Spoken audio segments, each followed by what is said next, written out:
ಕರ್ನಾಟಕದ ನದಿ ಮೂಲೆಗಳ ಸಂಶೋಧನೆ ಆಯಿತು ಇತ್ತೀಚಿನ ದಿನಗಳಲ್ಲಿ.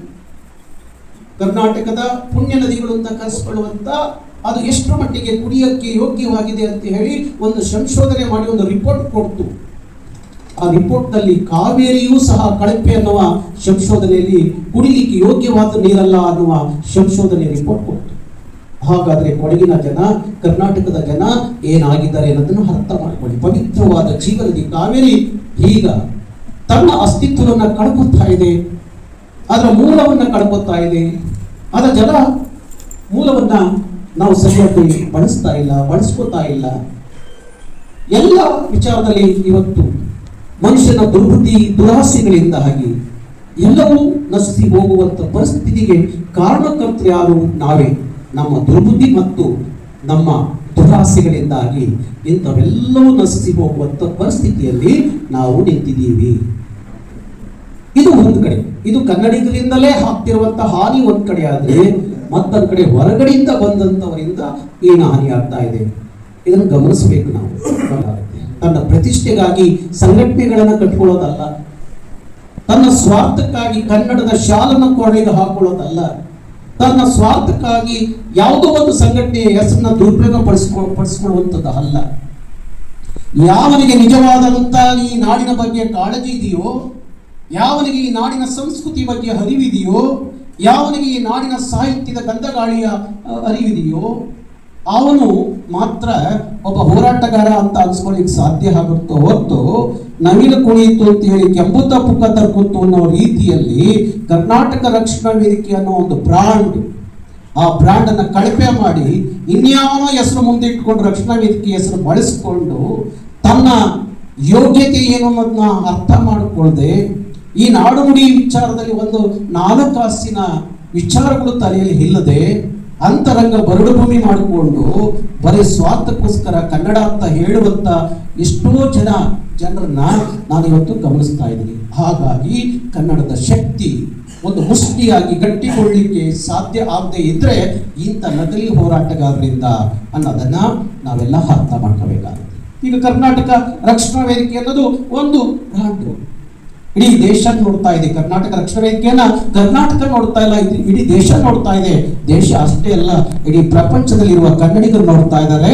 ಕರ್ನಾಟಕವನ್ನ ಉಳಿಸುವ ಶಕ್ತಿ, ಕರ್ನಾಟಕವನ್ನ ಕಾಪಾಡಿಕೊಳ್ಳುವಂತ ಶಕ್ತಿ, ಕನ್ನಡವನ್ನ ಉಳಿಸಿ ಬೆಳೆಸುವಂತ ಶಕ್ತಿ ಏನಾದ್ರೂ ಕರ್ನಾಟಕದಲ್ಲಿ ಇದೆ ಅಂದ್ರೆ ಆ ನಂಬಿಕೆ ಆ ಕನ್ನಡಿಗರಿಗೆ ಯಾರ ಮೇಲಪ್ಪ ಅಂದ್ರೆ ಅದು ಕರ್ನಾಟಕ ರಕ್ಷಣಾ ವೇದಿಕೆಯ ಮೇಲೆ.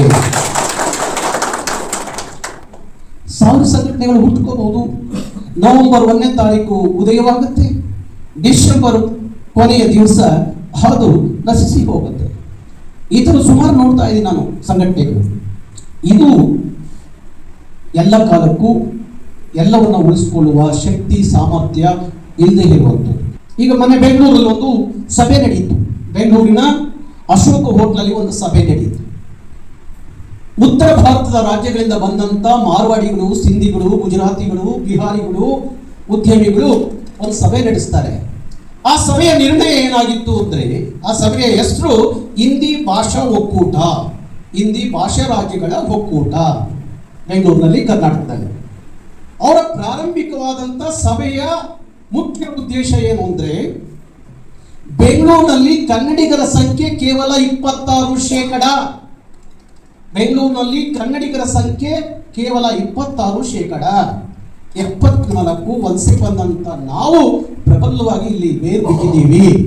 ಅದಕ್ಕಾಗಿ ಬೆಂಗಳೂರು ಮಹಾನಗರವನ್ನ ಕೇಂದ್ರಾಡಳಿತ ಪ್ರದೇಶ ಅಂತ ಹೇಳಿ ಘೋಷಣೆ ಮಾಡಿಸಬೇಕು. ಅದಕ್ಕೋಸ್ಕರ ನಾವೊಂದು ನಿಯೋಗ ರಾಷ್ಟ್ರಪತಿಗಳನ್ನ ಭೇಟಿ ಮಾಡೋಣ, ಪ್ರಧಾನಮಂತ್ರಿಗಳನ್ನ ಭೇಟಿ ಮಾಡೋಣ ನಮ್ಮ ತೀರ್ಮಾನವನ್ನ ಮಾಡ್ತಾರೆ. ಯಾರು ಕೇಳೋರು ಇಲ್ಲ. ಅವತ್ತು ನಾನು ಗಾಂಧಿನಗರದ ಕಚೇರಿಯಲ್ಲಿ ಕೂತಿದ್ದೆ. ಒಬ್ಬ ರಾಜಸ್ಥಾನಿ ಯುವಕ, ಕನ್ನಡದ ಪ್ರೇಮಿ, ಅಲ್ಲಿ ಏನು ನಡೀತಾ ಇದೆ ಎಲ್ಲ ವಿಚಾರಗಳನ್ನ ನನ್ನ ಗಮನಕ್ಕೆ ತರ್ತಾ ಇದ್ದ.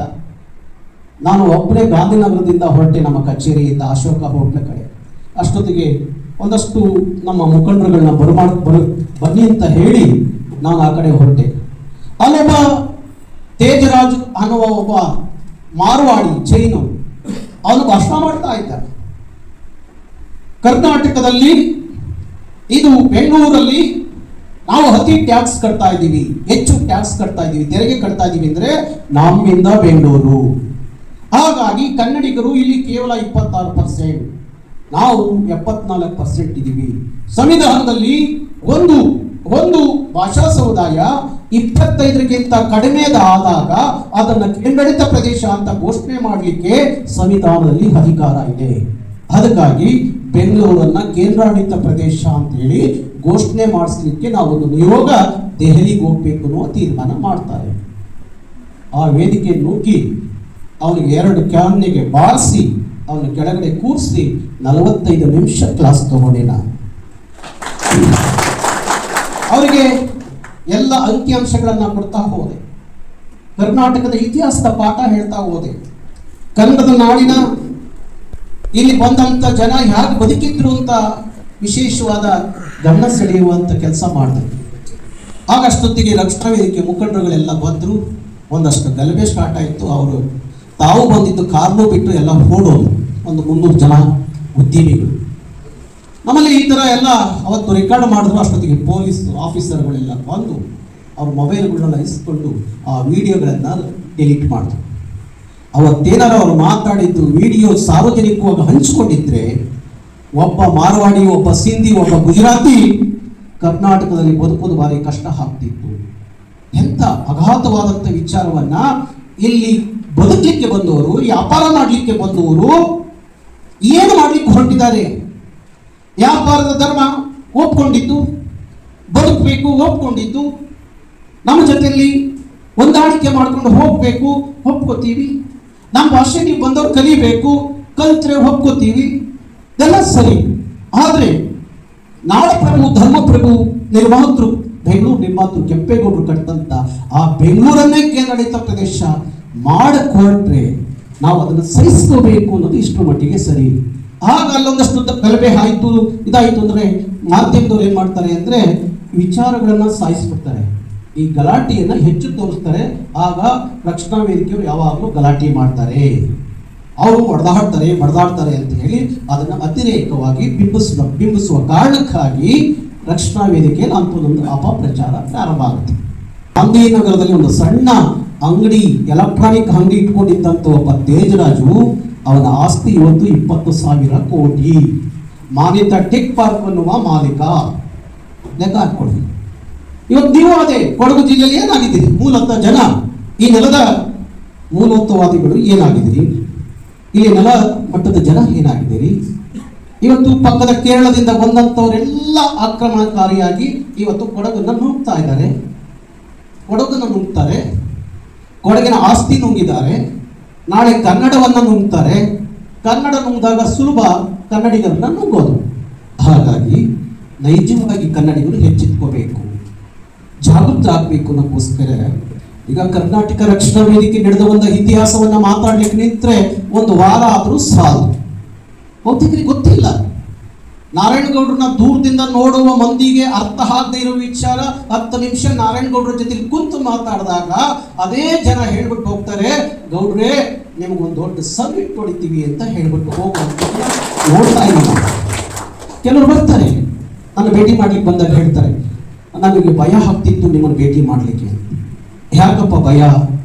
ಇಲ್ಲ, ನೀವು ಮಾಧ್ಯಮಗಳ ಜೊತೆ ಮಾತಾಡುವಾಗ ಭಾರಿ ಆಕ್ರೋಶವಾಗಿ ಕ್ರಾಂತಿಕಾರಿಗಳಾಗಿ ಮಾತಾಡ್ತಿರ್ತೀರಿ, ನಮಗೆ ಭಯ ಆಗುತ್ತೆ. ಆದ್ರೆ ನಿಮ್ಮ ಜೊತೆಲಿ 10 ನಿಮಿಷ ಕುಂತು ಮಾತಾಡಿದಾಗ ಆ ನಾರಾಯಣಗೌಡರು ಇವರೇನಾ ಅಂತ ಹೇಳಿ ನಮಗೆ ಕನ್ಫ್ಯೂಸ್ ಮಾಡ್ಬಿಡ್ತೀರಿ. ಅಷ್ಟು ಚೆನ್ನಾಗಿ ವಿಚಾರಗಳನ್ನ ಹೇಳ್ತಾ ಹೋಗ್ತೀರಿ. ಒಂದು ಸವಾಲ ಹಾಕ್ತೆ, 224 ಜನ ಶಾಸಕರು ವಿಧಾನಸಭೆಯಲ್ಲಿ ಕೂತಿದ್ದೀರಲ್ಲಪ್ಪ, ನೀವು ಯಾವ್ದಾರ ಒಬ್ಬನೇ ಒಬ್ಬ 24ರಲ್ಲಿ ಒಬ್ಬ, ನೀವು ಯಾರಾದರೂ ಒಬ್ಬರು ಬಂದು ನನ್ನ ಎದುರುಗಡೆ ನಿಂತ್ಕೊಂಡು ಕನ್ನಡಕ್ಕಾಗಿ ನಾನು ಒಂದು ಕೇಸ್ ಹಾಕಿಸ್ಕೊಂಡು, ಕನ್ನಡಕ್ಕಾಗಿ ನಾನು ಜೈಲಿಗೆ ಹೋಗಿದ್ದೀನಿ, ಕರುನಾಡಿಗೋಸ್ಕರ, ನಾಡು ನುಡಿಗೋಸ್ಕರ, ಜಲ ರಕ್ಷಣೆಗೋಸ್ಕರ, ಗಡಿ ರಕ್ಷಣೆಗೋಸ್ಕರ, ಕನ್ನಡಿಗರ ಬದುಕಿನ ರಕ್ಷಣೆಗೋಸ್ಕರ ಜೈಲಿಗೆ ಹೋಗಿದ್ರಿ ಅಂತ ಯಾವನಾರು ಒಬ್ಬ ನನ್ನ ಮುಂದೆ ಬಂದು ನಿಂತ್ಕೊಂಡು ಮಾತಾಡಲಿ? ಆ ವಿಚಾರ ಬಂದಾಗ ಶೂನ್ಯ.